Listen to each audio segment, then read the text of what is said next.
All right. Happy Saturday, everyone. Welcome to, it was such an amazing Saturday. I don't know what happened today, but like the weather, something was a little different. We actually felt a little spring. It was perfect. We can't complain because so many other states are having, cold weather and snow and all these things. So I know here in Florida, we have to deal with the high pollen and all of that with allergies. But at the end of the day, we must give thanks as usual. So I like to say welcome. You see, I'm always surrounded by the sunflowers to just give me that peace throughout the day, throughout Zoom, wherever you're at. It's, even though you're doing Zooms, especially when you do a lot of these forums, it's important to have just some kind of peacefulness that surrounds you. So welcome everyone. Thank you for joining us. My name is Donna Morgan, and I am the host for Caribbean American Diaspora, Caribbean Diaspora Vibez. I'm the president of Women of Culture Incorporated, real estate broker, Florida Summer Homes Realty, and life coach at Inner Vibes Consultant. Our other co-host, Dr. Bavon Debril, is not with us this Saturday, or she may pop in. We'll just have to see. But welcome, Voice of Caribbean Rhythms Radio Network. How are you? I am doing well. It's good to be here. It's a beautiful Saturday. It is the 11th day of March. We are running, the days are running, but I'm grateful to be here this evening on the Caribbean Diaspora Vibez with beautiful, strong ladies in the security field. Law enforcement. Law enforcement in general. It's good to be here with all of you guys. Right. Thank you, Lois. We do have one guest that is not on yet, but we will wait. We'll continue on, and we'll just, have Judge Nix join us later. So today's show, right?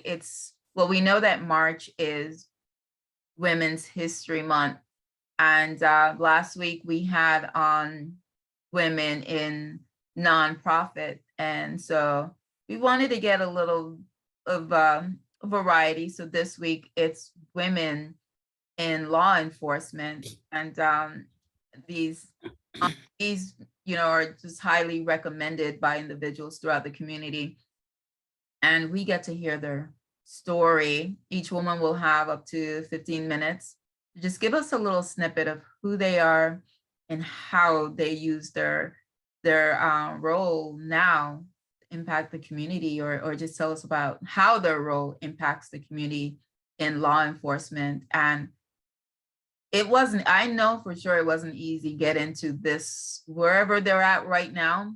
I'm pretty sure it was not an easy paved road. And so we can't wait to hear the journey of these amazing women. So we're going to start off introducing Judge Joan Anthony, who serves the 7th Judicial Circuit Court. And I know people are going to go, well, where is the 7th, or what? It's not just one county. So she'll tell us her counties. And, I should say welcome back, Judge Joan Anthony, always answering the call when we reach out to her to come on and be a part. So welcome, Judge Joan Anthony. All right. Good evening, everyone. Thank you for the invitation. I count this as a privilege and an honor, and I don't take it lightly when I'm asked to, just tell how I got where I am. Of course, I always say, but God. That's how I always start. But God, wouldn't be here. Here I am, born and raised in Jamaica. And my dad cut that sugarcane for over 50 years and brought me and my mom here in America in 1971. It's so funny that when I got here, I could not even understand the English language that you guys were speaking. I was like, what are they saying? So, it took a while for me to get, because in Jamaica we speak, it is English, but we speak broken English. So, I couldn't understand what you guys were saying. So I came and we landed down there where they call the muck in Belgrade. Wow. Because they were Yeah, talking too fast, right? right, exactly. That's exactly, And Louis, what Judge they were Joan, they doing. were probably saying the same thing about you too, right? Yeah, they Hey, do. couldn't Yeah, understand that patois. there you go, Louis. That's that potwa, as you said it. Yep.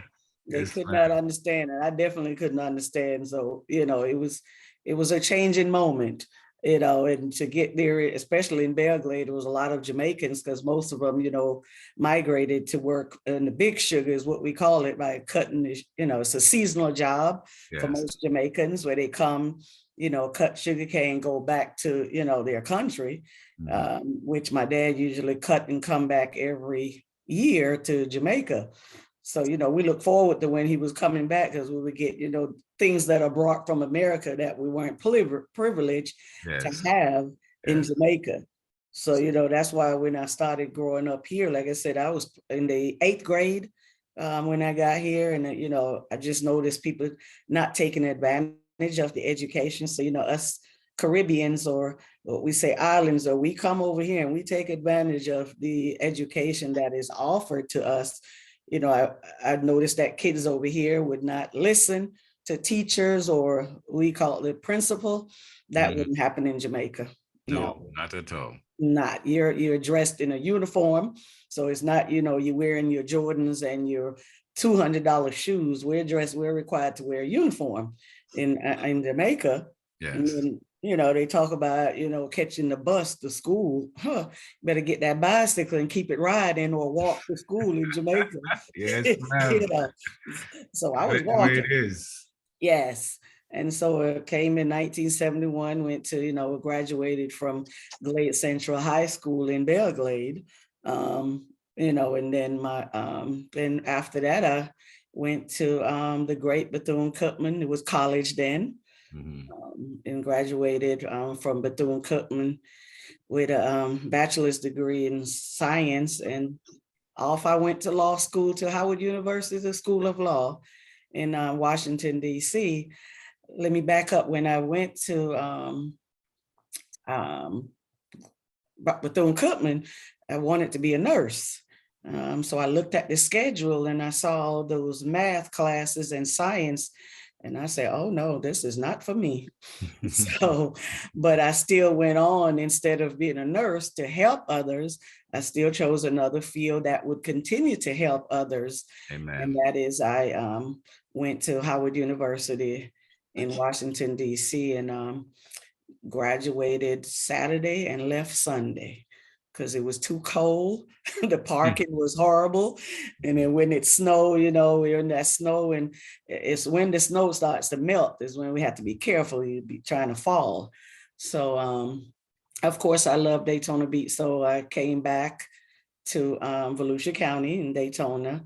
And at first I worked at J.C. Penney's because I was studying for the bar exam. So here I am, being the best associate at J.C. Penney. And took the bar exam the first time, failed the bar exam by 1 point. I could have given up then. That's the bar exam we had to take, that, we get licensed to be an attorney. So, I could have given up then and said, 1 point, I'm not doing this again. But, people in the community pushed me, followed my heart, and I studied and passed the bar the second time. So it was a blessing then. And after I passed the bar exam, then I worked in a law office. I was working at J.C. Penney, and someone was like, why don't you go and work for, they name a person. And I went and I started working with Anderson Hill. He owned his own law office. And then, so I went and worked with Anderson Hill. And, there was a bump in the road from Attorney Hill. So I had to go out on faith and open my own law office. So I practiced. I opened my own law office on Ridgewood Avenue. Matter of fact, I passed by there today and I looked and I said, 420 North Ridgewood Avenue. That used to be my law office. That's his start right there. Yes, I started out with $500. Hmm. And I went to Office Depot and bought a copy machine that sits up on a, you know, on top of a cabinet, Mhm. and a little phone, a cheap phone, Yes. all from Office Depot. And look at God, I did my law office for over 30 years. Wow. You know, serving the less fortunate is mainly, you know, underprivileged, you know, folks, and Lieutenant Hayden will tell you during my practice, you know, that's how we got to know each other so well. You know, you have to have somebody you can lean on, you know, others that you can lean on. And trust me, I leaned on Lieutenant Hayden because I would call in, you know, favors like, hey, can you do so and so for me? You know, Amen. of course, she responded, always there to help me out. So, you know, you have to give praise to folks that help you along the way.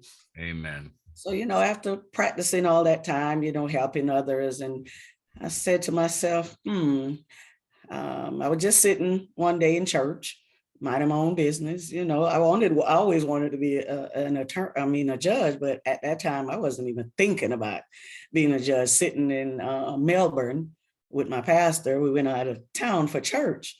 And so he's, you know, preached, and then he started prophesying. And folks would say, some people may say, what is that? You know, he was going around in the crowd telling folks, you know, prophesying what God has showed him. So he's like, and Joan Anthony, you need to start preparing to become a judge. Hey, amen. I'm looking around like, what? What is he talking about?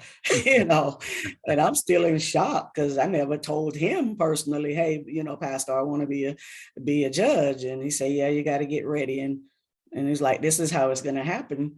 Your daughter, who my daughter is an attorney now, she was in law school at UGA, University of Georgia Law School, and was like, it's going to happen this way. Diamond is going to graduate from law school and pass the bar and sworn in, and that's when you're going to become a judge. I'm like, okay. So I'm still not taking him seriously. And one day he called me and said, did you hear what I said? And so, make a long story short, I did. I started, and that's exactly how it happened. My daughter got sworn in, passed the bar at Georgia first time, not like her mother.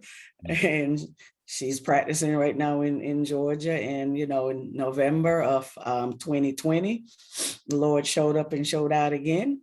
And I became one of the first African-American female circuit judge ever. And I mean, ever. Amen. 7th Judicial Circuit, which covers Volusia County, which is, you know, Daytona Beach, Daytona, the Berry, Ormond, all over. Volusia, Flagler County, which is Palm Coast, St. John's, which is St. Augustine, and Putnam County, which is in Palatka. And not only did I win one county, but all 4 counties is what I was able to win, and not just win, we won. You know, again, God showed up and showed out. So my assignment was what's called Unified Court. So in St. Augustine is where I started. I did St. Augustine for 2 years, doing what's called Unified Court, which is dependency.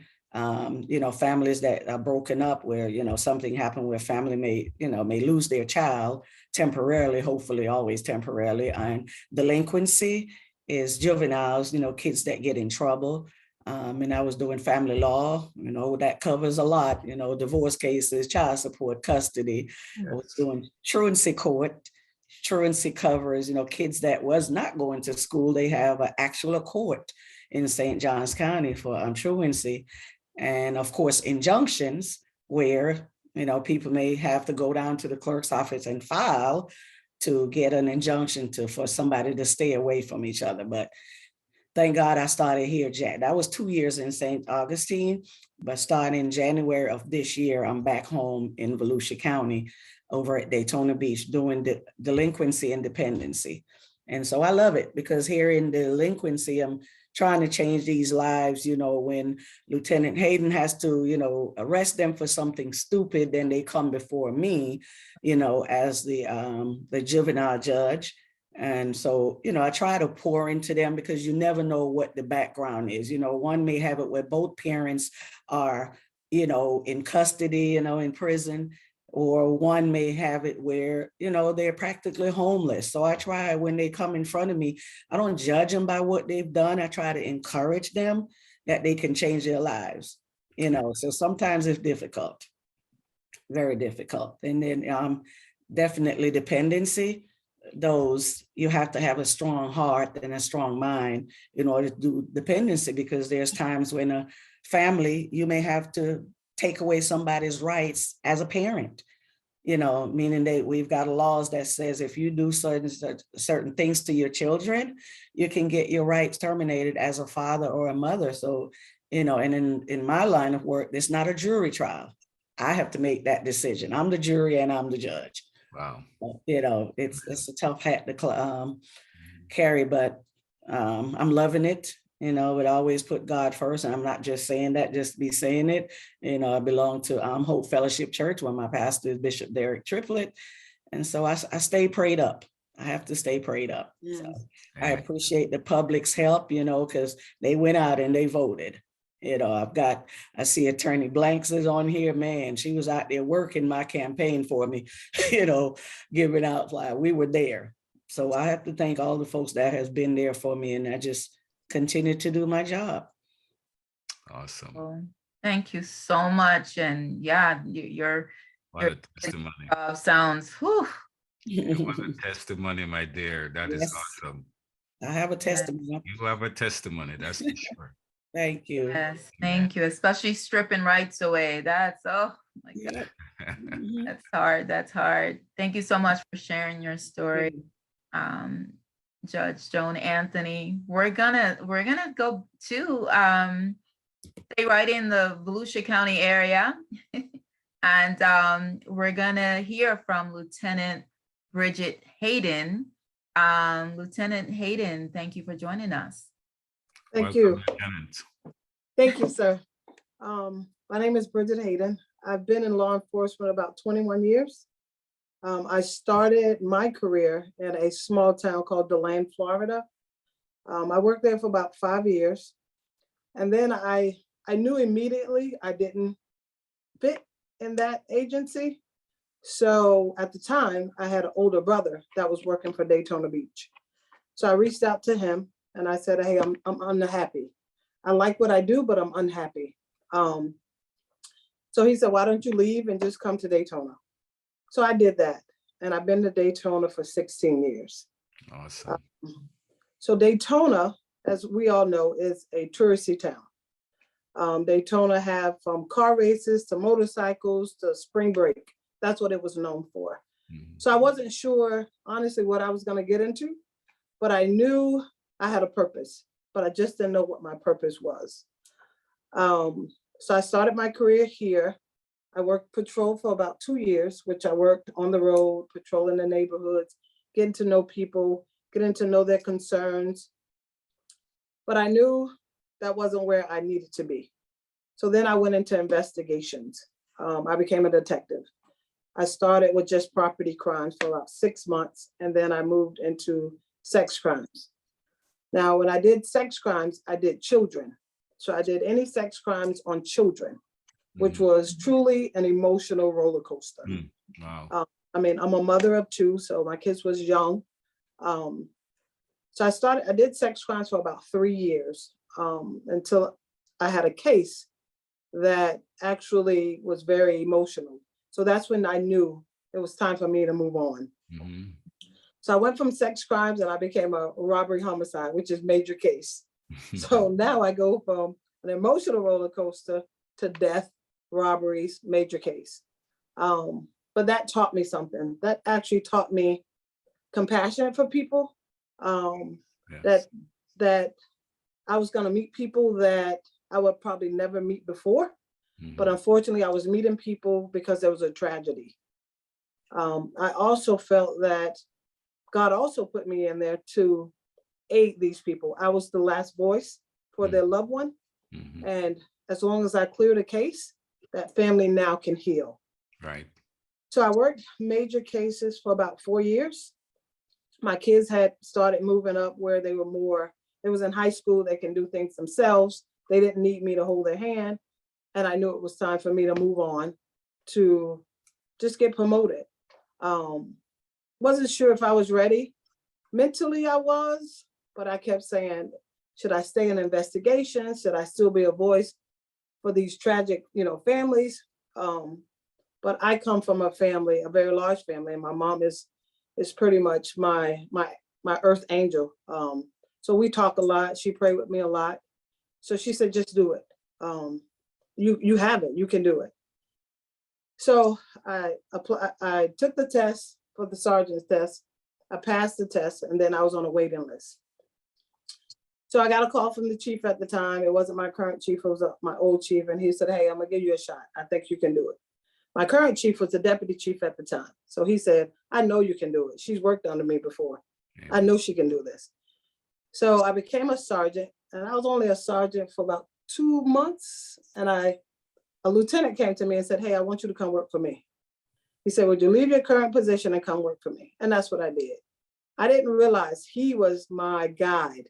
Yes. He was pouring into me everything that he had. Mm-hmm. So I did that for about 2 years under his watch. And then I went back into investigations as their supervisor.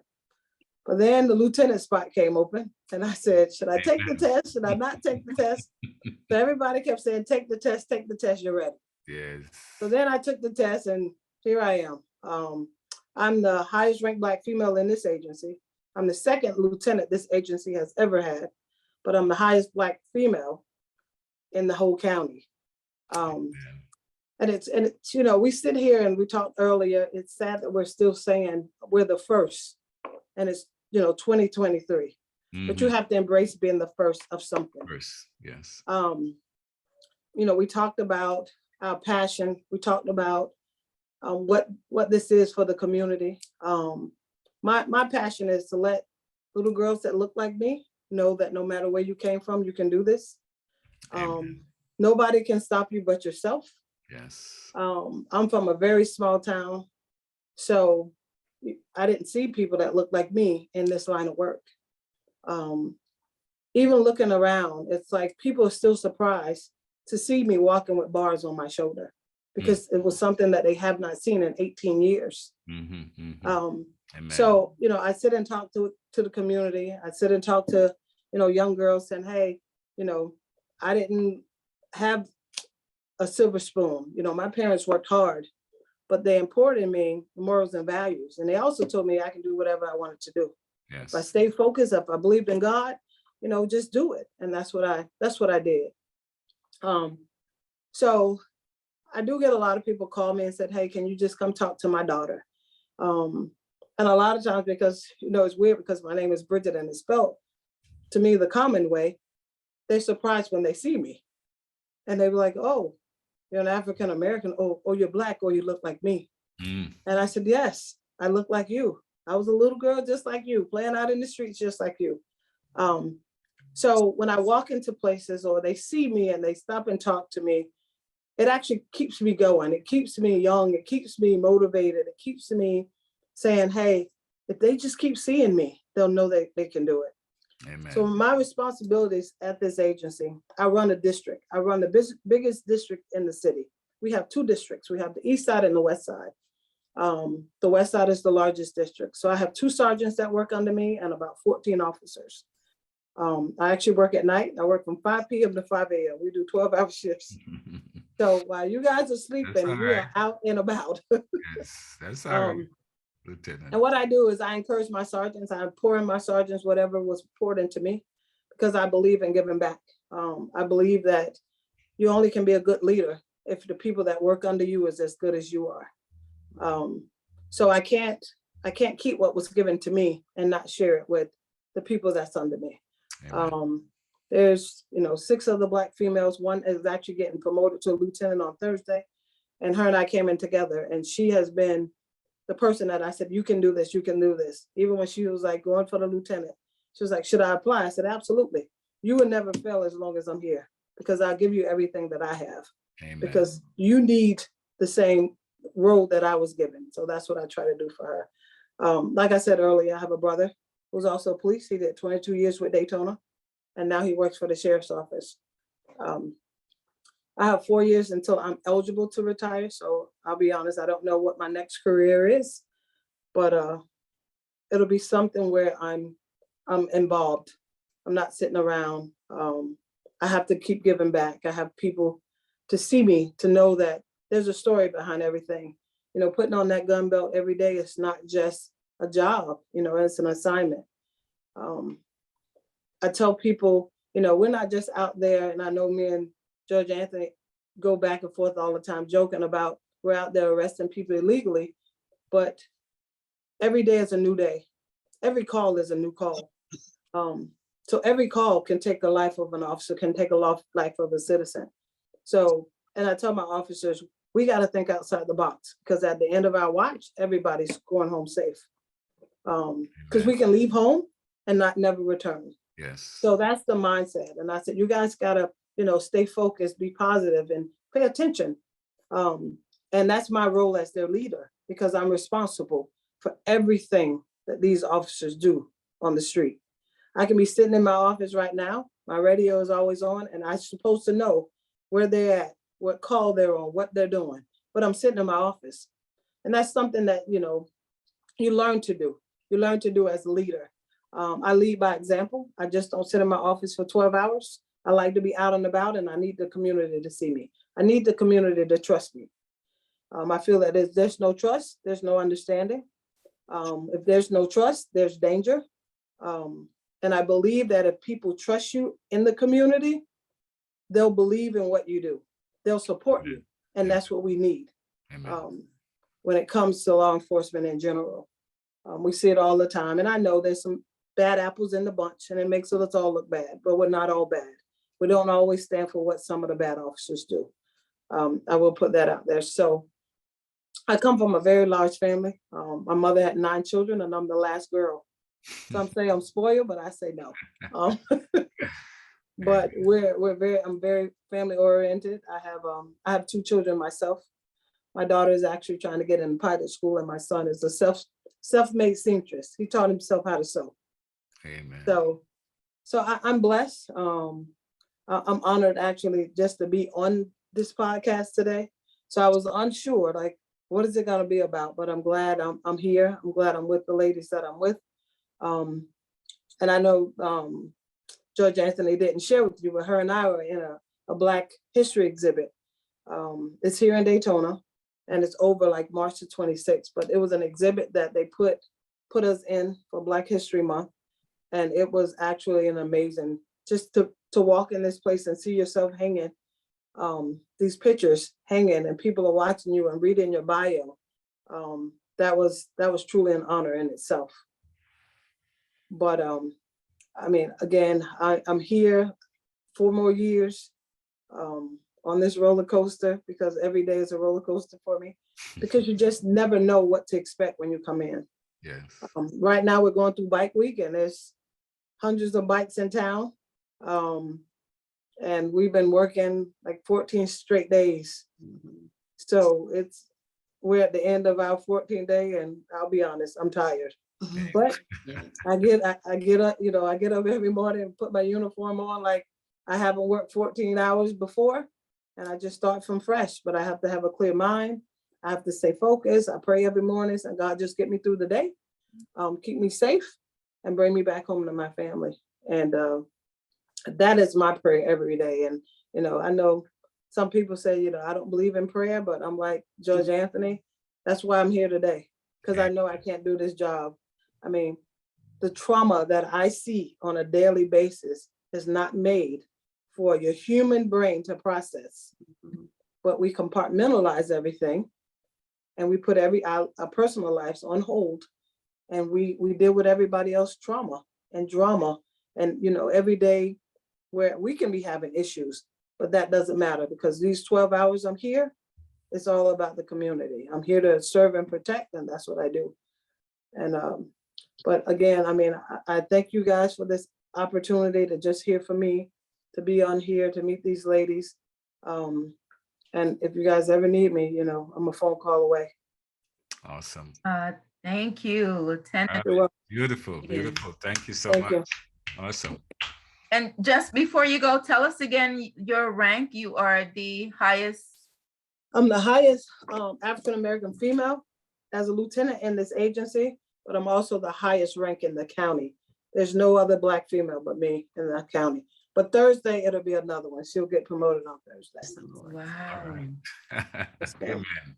Congratulations. Congratulations. Thank you. I appreciate that. Yes, we love it. Thank you so much. Thank you. I see Judge Mikaela Nix came on. Miss Penny, do you mind? I know Judge Nix has a little munchkin that is kind of demanding, so I knew her time is very, very limited. So if Miss Penny, do you have the time to wait for after? Sure. Okay, trying to accommodate everyone's schedule. We want to welcome Judge Mikaela Nix-Walker. Thank you so much for joining us. I know your time is very limited today. Thank you. Thank you so much for having me, guys, here. It's been great to be back again with you as always. Ms. Morgan, you just put on such a great show for everyone. And more importantly, the information I just learned here is just always, you always give us some new information that we should always be looking at and learning. Lieutenant, wow. Just amazing information that you just shared, especially your ranking and being the only one in the African American community. But more important, what I heard was bringing somebody back up to, and that was just huge, huge. Amen. Thank you. Welcome, Judge Walker. Thank you.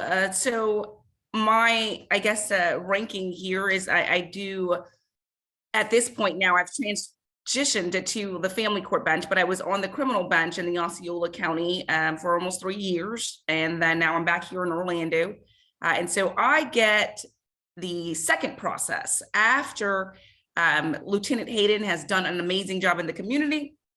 Then they come see me on the bench. And my job is to also protect and serve the community, but in a little bit of a different way. And as far as making sure procedures kept inside of the courtroom, and most importantly, the punishment stage after the jury decides what, in some cases, what the outcome would be, whether that's guilty or not guilty. If that is guilty, then I am deciding the ultimate sentencing, or quote unquote, the punishment. And so that's what my job is. And so just like Lieutenant Hayden has described, it's a big job every day to be the person who's deciding, you know, how many years you may be incarcerated, or what your family situation may be with your children. And so those are big roles, but as Lieutenant Hayden said so eloquently, those are the roles that we chose. And so I'm very honored to serve and protect the 9th Judicial Circuit residents, which is Orange and Osceola County. And I'm very excited to be here today. Awesome. Good to have you. Judge Mikaela, tell us a little bit how you even got to judge. Great. So about 3 years ago in 2020, there was I say a movement really, because Judge Anthony was inside of that movement as well. African-American women across the state of Florida, in some counties, the very first elected African-American women to win a contested race. That was me in about 2020. And so I found that there was a need. I was a great lawyer, but when I went inside of the courtroom consistently, I always looked around and said, well, where are the brown girls? Where are the brown guys? Where are the people who are making these huge decisions, having any type of cultural understanding of what's going on, and sometimes some bases. I talk a lot about your ACEs, or your adverse childhood experiences. And if you guys don't know what those are, please Google it and look up that information. But what are these people who are sitting on the bench? Do they know anything about my community? How big and vast is their experiences? And so I didn't see anybody who looked like me. And then I started asking around, and you know, if it's not me, then who? And so I said, okay, well, what about you? What about you? What about you? And over a year, the response that I got was, oh, not right now, or wait your turn. And I just said, well, wait a minute, this doesn't sound right, since 1991. And so I started looking at my generation like, wow, we need to take a step up. If there's not been anyone since 1991, which was Belvin Perry, and as in a contested race, and never an African-American woman, I felt like my generation, the millennial generation, needed to step up to the plate. If the past generation could do it with so much different stripes they had, and the time period that they had, and they were still able to manage to get some African-American judges I said, what are we doing? And I say we as in my age group. And so I decided to run, and I won, and I won big. And so that was a great year for me. And since then, I have been a big advocate in the community, as I've always been. And more importantly, trying to do what Lieutenant Hayden has done, become an example so that we can see other people come on the bench. As in the Ninth Circuit, we only have one African-American male, period. And he will be retiring soon. And that's just, we can't have that in the community. It has to be a reflective of our community. And so I'm trying really hard, and I'm very honored to be there. And hopefully I'm serving my community with some dignity and respect. Wow. Awesome. Then I love how you just you volunteered your Step up. Yeah, the step up in your generation. And Yeah. that is so profound to see. That was your cause to really push forward in this field. I really commend you for that.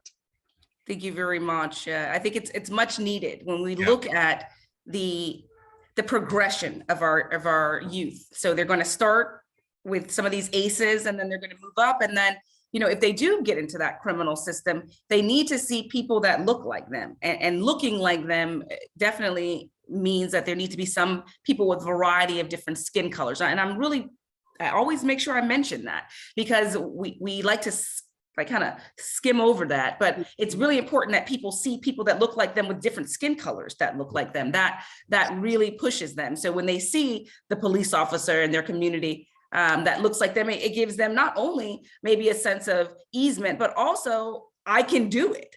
Also, hey, it's not a myth. I can be a lieutenant. Wow, it's not a myth. Look at this young African-American woman. It's not a myth. Look at Judge Anthony. These are not myths. We can do them, and we can accomplish them. And so Black history, women's history happens every single day, not just some of those wonderful people that have allowed us to be here, but it's happening right now too with our young people. It's happening right now with our police and law enforcement. It's happening right now all over. And so I think that's important to not just talk about those other Black history individuals that have brought us here, but what are we doing now? Who do we have now that we can lift up and bring forth? Yes, I love it. That's so important. Because yes, we can we definitely have to respect our past and appreciate it. But yes, what are we doing about it? What are we doing now? How are we taking the mantle and pushing forward? So thank you so much, Thank you. Judge Mikaela, for that. Wow. We are going to, hopefully you can hang out. I will. I've pushed some things away, and I do have a very, very little one, but thank God I have some help. And so I'll be able to hang out a little bit here in the session and listen to some amazing women. Wow. I am just to be in the room, the Zoom room, but the room with you guys is just mind blowing. And so I hope to learn and be inspired as well. Awesome. Yes. Thank you. And before we end, we'll I did reach out to you to let you know, and I know Dr. Bavon DeBrio is listening behind the scenes, that we want to have some children from the youth program that we work with to be able to go into local courtrooms to just have a tour, like, wow, this is possible. Yes. We have in career days. Our program currently is in Orange County and branching into Seminole. I don't have a Volusia yet, but if we do have any Volusia volunteers, we know we can connect with Lieutenant Bridget on that side, and Judge Joan on that side. So I'm just loving the connection, the relationship building. So we're going to go to our next awesome woman for Women's History Month, and we want to introduce Ms. Valerie Penny, who is with the Seminole County Sheriff's Office. So welcome, Ms. Penny. Thank you. I am honored and privileged to be a part of this Zoom in the room with all of these beautiful women. And I want to give a shout out to Kizzy Rivers for recommending me and also for the opportunity to meet you, Ms. Morgan, at the Central Florida Reentry Network meetings that we do. My name is Valeria Penny. I have currently been with the Seminole County Sheriff's Office at Johnny Polk Corrections for the last 4 years, working in the Reentry and Programs Division of Corrections. My background, I know you started there first, but I too am from a large family. I grew up in the state of Mississippi. My parents had 10 children, 9 girls and 1 boy. I'm number 9. I accepted the Lord Jesus Christ at the age of 9. My husband and I have been married for 14 years, getting ready to be 15. And we are both licensed ordained ministers. And so hearing the thread of all of us understanding that it's not by might nor by power, but it's by his spirit. And it's through the prayers of those who've come before us and those who are working with us, and the prayers that we pray each and every day to do the work that we do. And so having grown up in a large family, predominantly women, that was one of the things that I wanted to pursue as women's issues. When I was growing up, I wanted to be a teacher. And so I get to kind of do that in the capacity that I am in now. I served in the United States Air Force for 10.5 years. My husband calls me Forrest Gump because I'm always a part of historical events. So when I grew up in the state of Mississippi, I was with the first classes that were integrated when I started school in the early 70s. So that was part of history. And then, when I joined the Air Force right out of high school, I was 17. And so I joined the military. I was in Germany for 3 years. And while I was there, that was when the Berlin Wall came down. So I experienced all of that, dealing with the refugees that flooded over into West Germany from Berlin, East Berlin. And when I got out of the military, I worked in the Department of Defense school system when they were actually training military members to become teachers. That was called the Troops to Teachers program. So I did that for 2 years. So I worked in the Department of Defense school system, and I worked in special education. I worked with severe autistic students. So I did that for several years before relocating here to Florida. When I came here to Florida, I worked as the really only African-American female in the Altamont Springs Fire Department in Seminole County. So I worked in administration, and my capacity at Johnny Polk, I am not a officer. I am a civilian. So I work as a civilian in the position that I hold, which is the reentry coordinator. And all of the life experiences that I have had from the past is what I bring to the table for what I am doing now. When I moved here to Florida, like I said, I worked with the Altamont Springs Fire Department as an administrative assistant for 2 years. And then I went to Rollins College. That is where I have my master's degree in counseling. And I started out, I always try to choose the toughest things. And I know someone mentioned working with the various judges. That's what I did. I worked for Center for Drug-Free Living as the addiction substance abuse counselor. I worked with men, I worked with women, and I specifically worked on Mercy Drive for about 4 years, working with women 18 and over, as well as their children, newborn babies, all the way up to age 5 that could live on the property. So I was that addictions counselor, and yes, I've seen it all, heard it all, viewed it all. And I was in that time frame when at that point we were dealing with methamphetamines, and we were dealing with crack cocaine. And if you all recall or remember, you've been around a while, you remember during the Reagan administration, it was just say no. And you cannot tell people just say no if you don't give them something to say yes to. And I'm very thankful for you, Judge Mikaela, and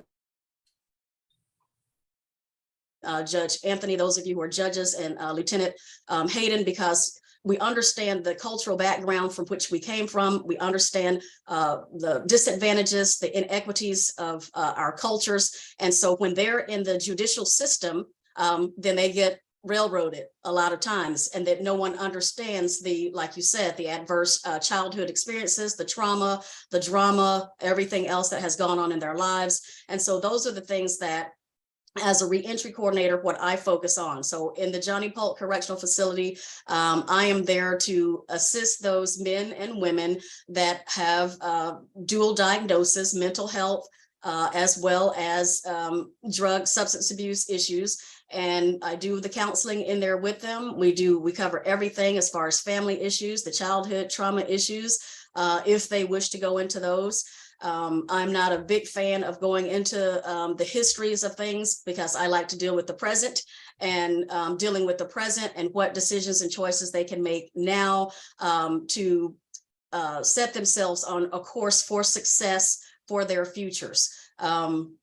I work with them as far as dealing with their family members. I help them with resumes, job skills, life skills. I used to be an employment specialist with Goodwill before I even went into the Johnny Polk Corrections. And all of those, like I said, all of those experiences that I had from childhood, from the military experiences, working in substance abuse and counseling, doing all of those things, understanding that people's lives are all different. We all come from different walks of life.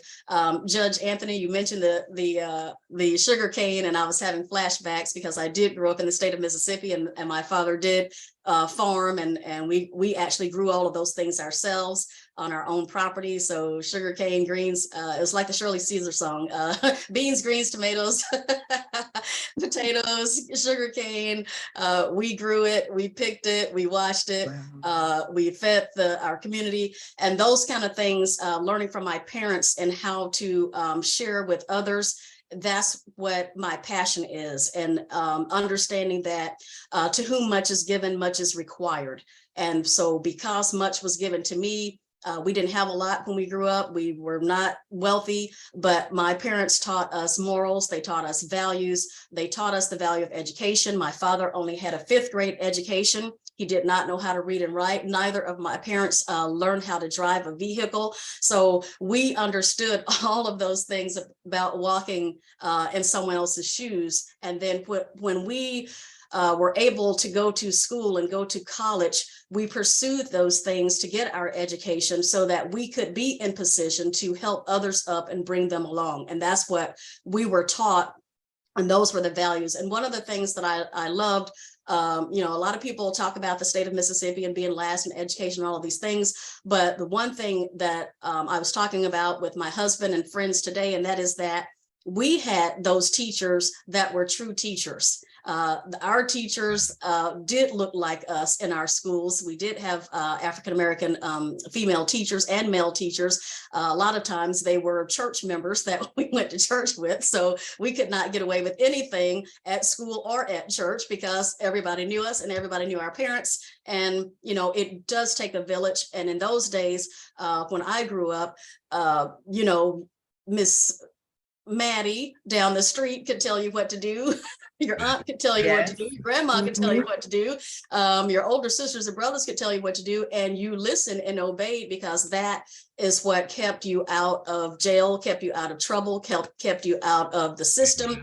And that's the mindset that I try to bring into reentry in the Johnny Polk Correctional Facility.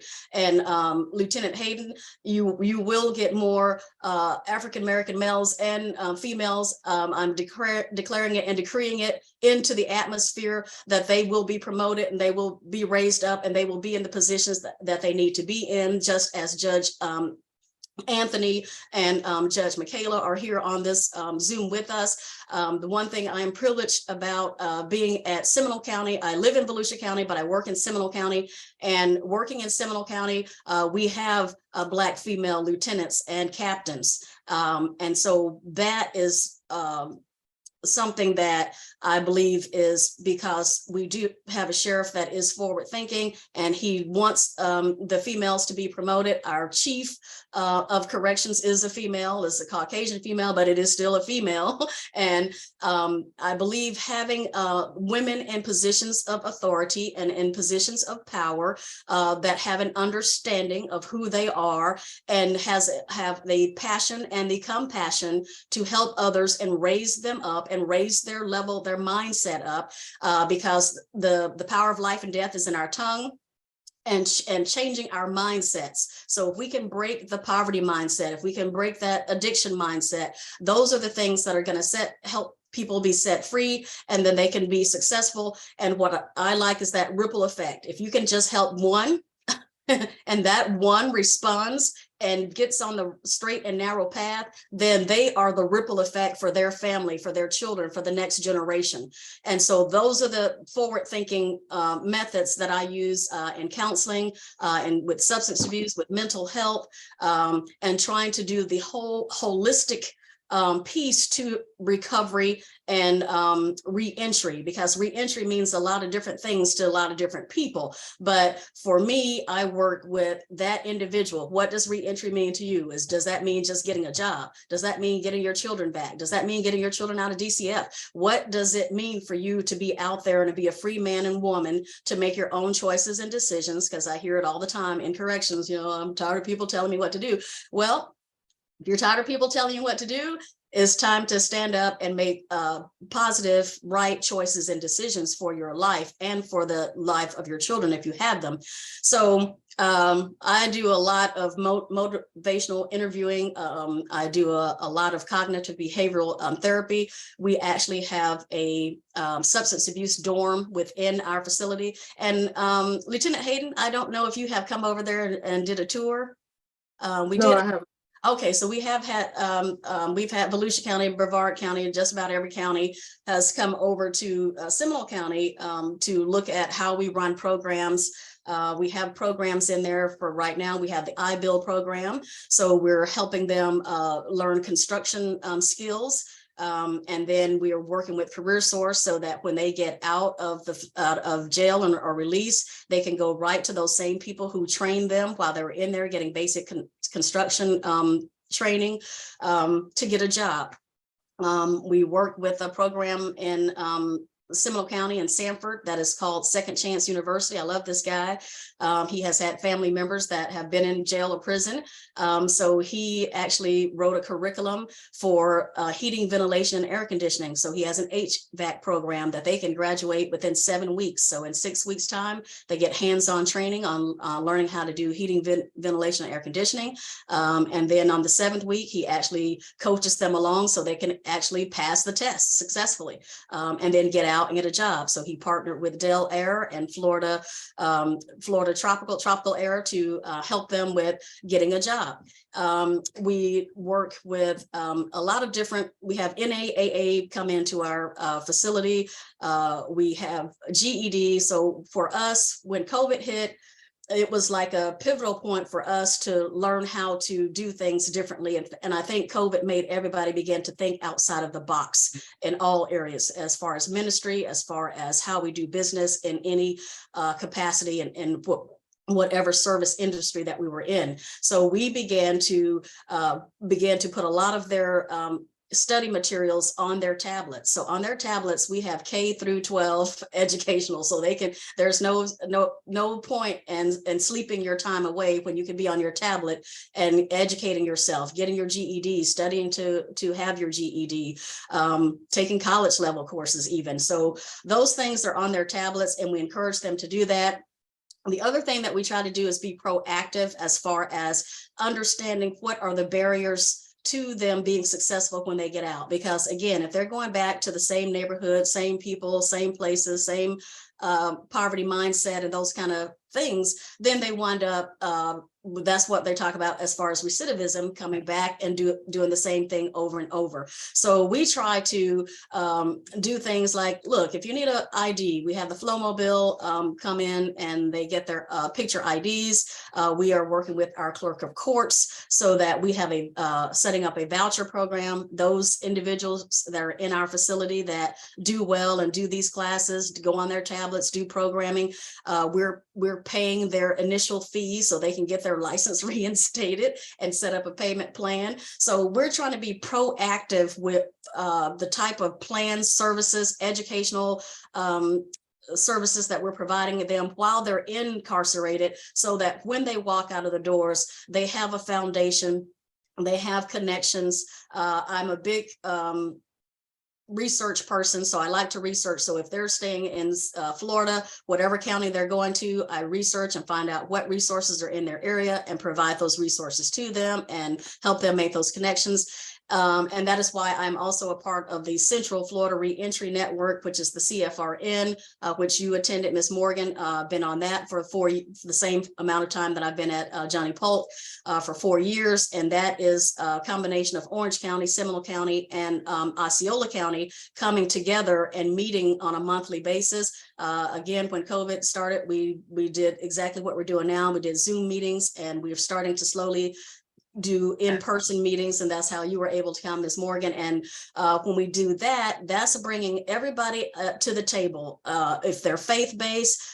So we have subcommittees for veterans, for the homeless, for substance abuse and mental health issues. So we're bringing all the people that are out there to so they're not working in silos. If we can bring all community partners together to sit at a table, come to a Zoom meeting, come to an in-person meeting, introduce yourselves like we're doing now, tell about your background and what services you provide, then we're able to connect people and connect the dots and put all the pieces of the puzzle together so that people are not left out of the loop. They know where they're supposed to go for treatment. They know where they're supposed to go for medical, health, dental, all of these types of services. So bringing those partners together, that's one of my things that I have been trying to do, especially in Seminole County, is bring everybody to the table, and whoever is willing to come to the table, then we're able to try to work together and not work in those silos and everybody does their own little thing.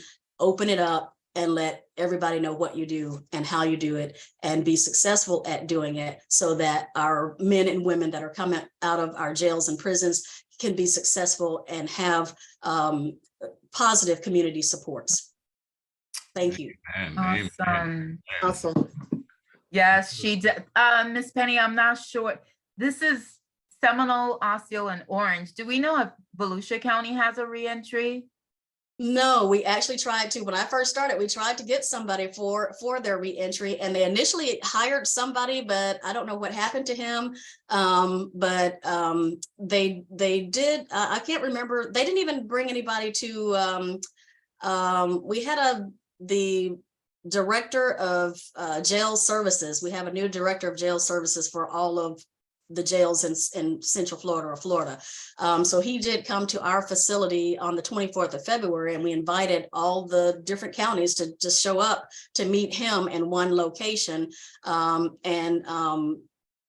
Lieutenant Hayden, if no one from Daytona came, then I can email you all of that information, because it is a good idea to reach out to him, because these are the people that are doing the funding, that have the money, and that's what they wanted, to meet different counties to see what programs and services they were offering within their facilities, so that they can, get grants, fund these things, give us more people, human resources, financial resources, so that we can pay people to come in. And because I'm a Rollins graduate, that's my alma mater, I always try to recruit those students that are coming out of the counseling program. We partner with UCF. We have UCF interns that come into our facility, that if they're pursuing criminal justice or any of those type of fields, we bring them in so that they can do their internships and see if this is the field that they want to come in and what do they want to do. And I'm really happy to see that we do have a lot of female judges and African-American judges. We have one of our first African-American female judges since I've been there, Judge Gorner, if you all know her. So Judge Gorner's over there. And so we do tours. So I'm big on that.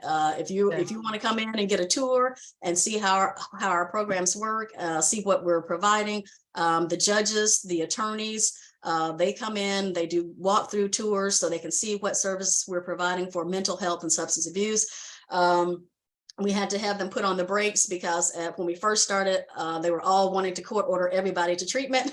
And we're like, no, let's not do that, because the whole goal is to have people voluntarily come into treatment. But we do still get a lot of court orders, but we take them in as well and work on what we can work on. Amen. Good stuff. Ms. Yes. Good So, stuff. the Central Florida Reentry Network, yes, it's been around about 4 years. COVID came and shut it shut us down, and then we started back.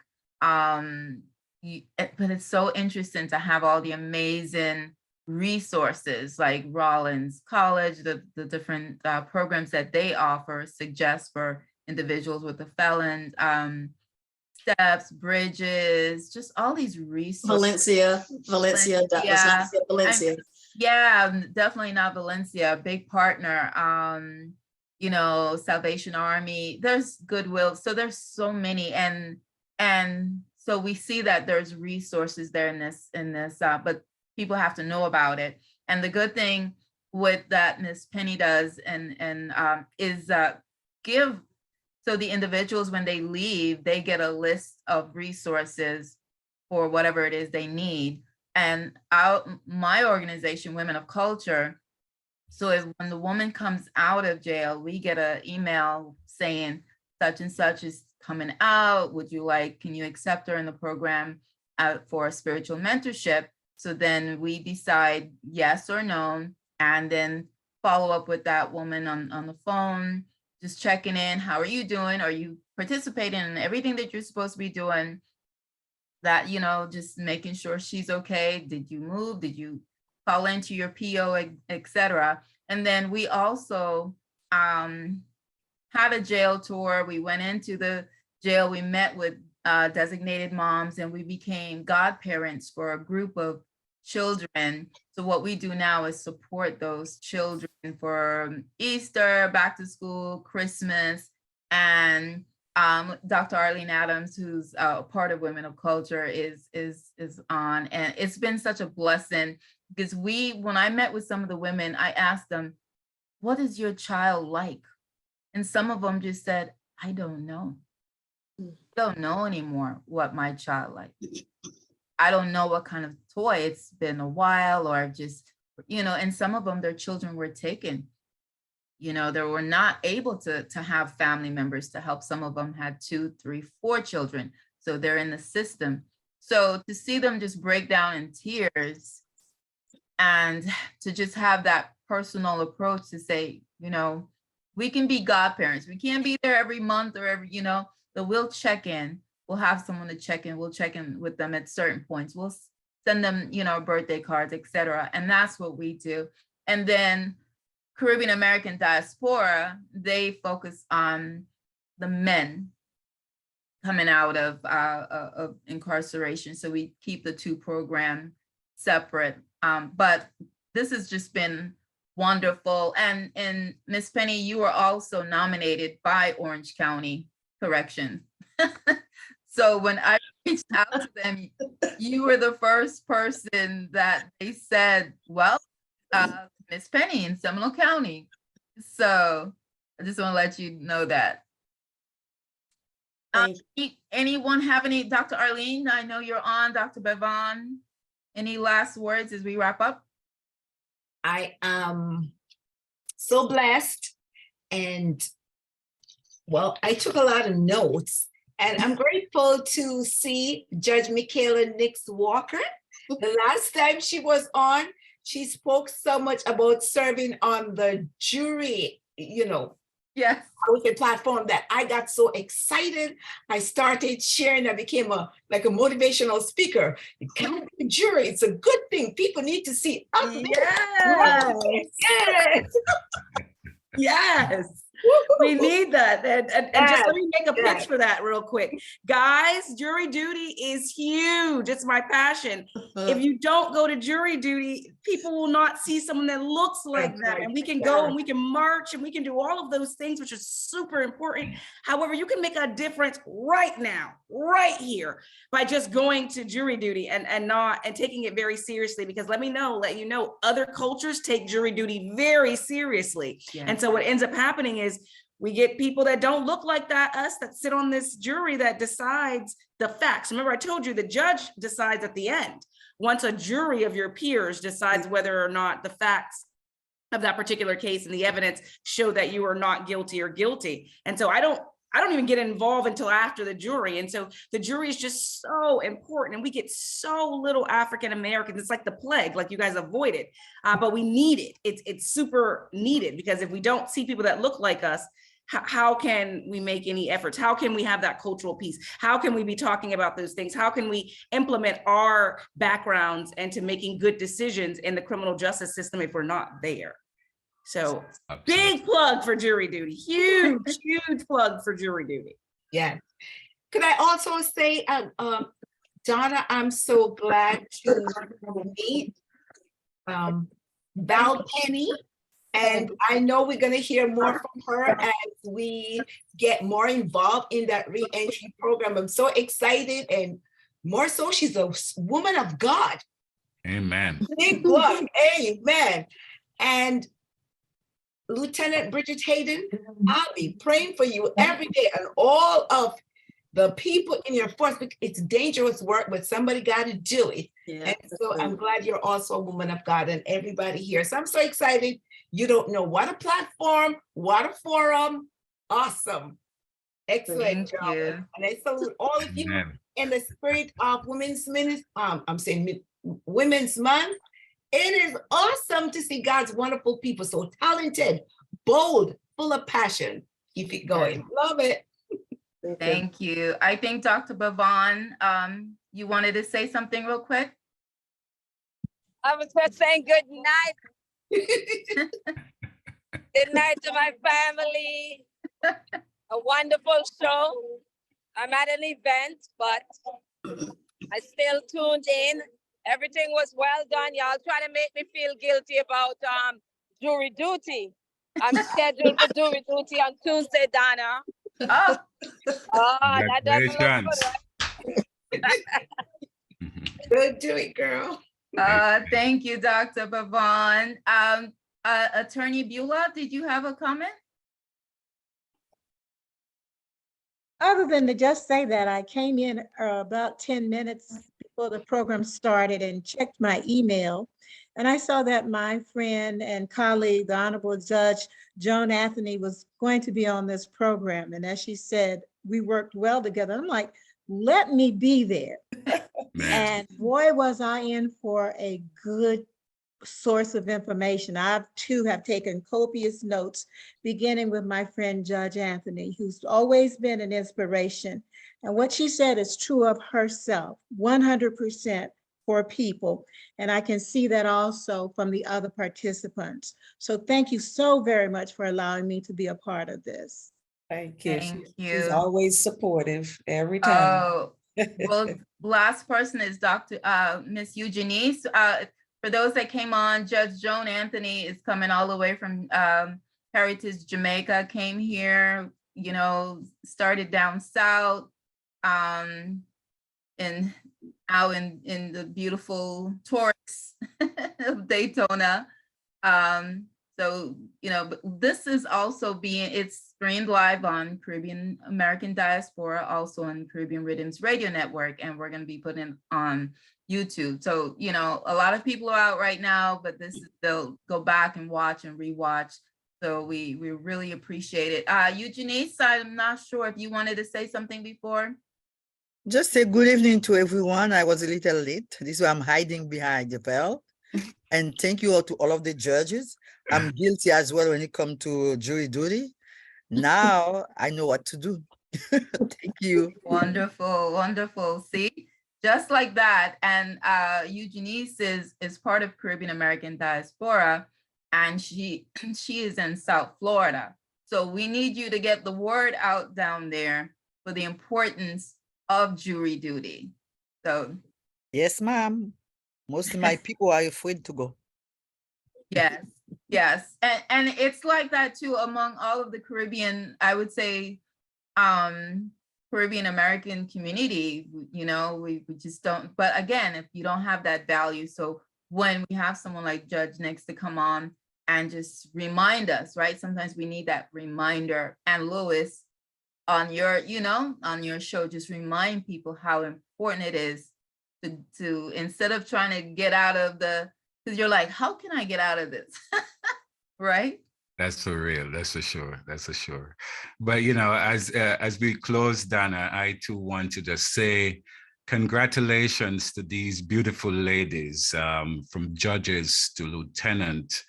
to Ms. Val Penny. The work that you guys are doing is exceptional. And what strikes me is that all of you are godly women, God-fearing women. And And so I wonder, how do you mix God into your everyday work? Anyone can share that, because I know we talk about prayer, and that's important, and they take it out of school so our kids can get it. And our history is not being taught in school. But for you guys, how do you mix that prayer life or that godly life in the work that you do every day? Because all of you are about protections and law. But I am very glad and proud to see all of my sisters do what you guys are doing. You could be my cousin, my sister, my auntie. I'm looking at everybody and just love it. And, you know, how can we get this information? For me, Donna, I will be replaying this maybe once a month, because we don't know these things. We don't know of you guys anywhere. But I know that there is a movement that God is putting his people in place now. I do know that for a fact, because I've seen the movements of judges and lawyers and politicians and people and preachers are getting into position that we have never had before. So when you're saying that you're the first and all of that stuff, that's all good. We need to be getting there, whether we're the first or the last. I am very excited to see you guys. I'm very proud to know that you guys are here in Central Florida doing the work. And this will start show our young people, have our young people show respect. When they go into your courtroom, they will start show some respect. And those are the things that we need to see in our community. When they see lieutenant show up, and hey, not everybody is a bad person, but things happen, as you say, Lieutenant, things happen to good people. But I think this whole thing will start allowing our young people, when they see you guys in motion, in work, doing your best at the highest level, I know some respect we will start to see. And this is my hope, to start see some shift in our young people attitude every day, because they need to see role models like you guys out there, young women who are on the street from they turn 17. I freak out because I have a daughter turned 17. I didn't know. I'm from Jamaica, and our kids, young people, they stay at home for as long as they can. They're at home until they're ready to get married and go out. In America, it's different. As the young woman turns 17, she gone. She grab a man or whatever the case might be, and she gone. And so we have been losing our young ladies too early from our homes. I mean, I can talk because it happened to me.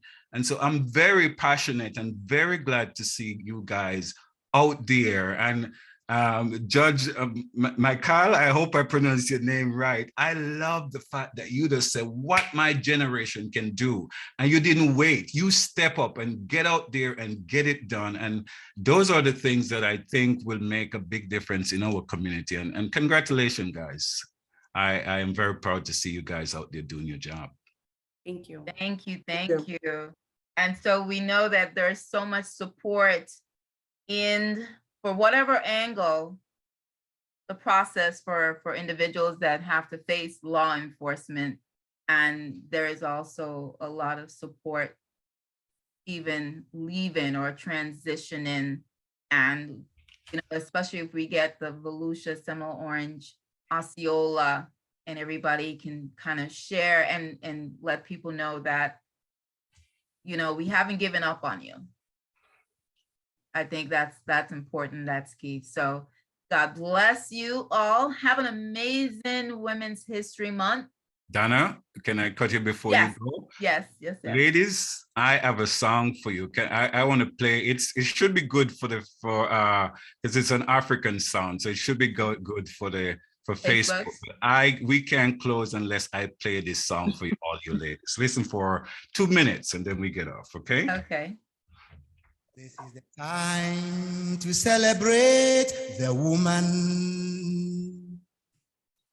Woman, woman, woman. Let the world celebrate the woman. Our world would mean nothing without a woman. Let the world give women a chance. Are you a woman?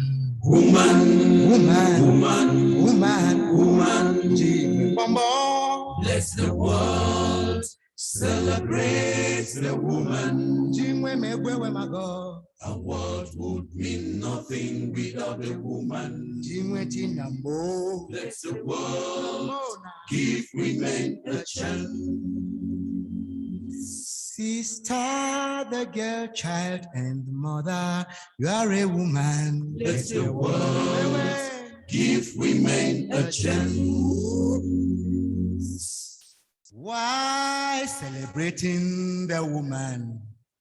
Socio-political, cultural, economic achievements of the woman in the past, present, and future.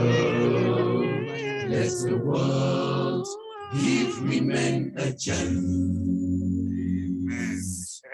Who is a woman?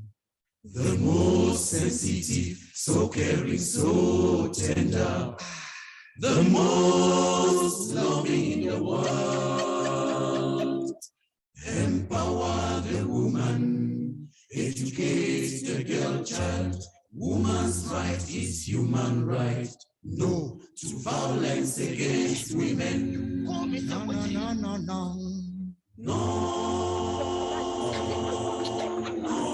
No, no, no, no. Pardon violence, à la femme. Virakani. No.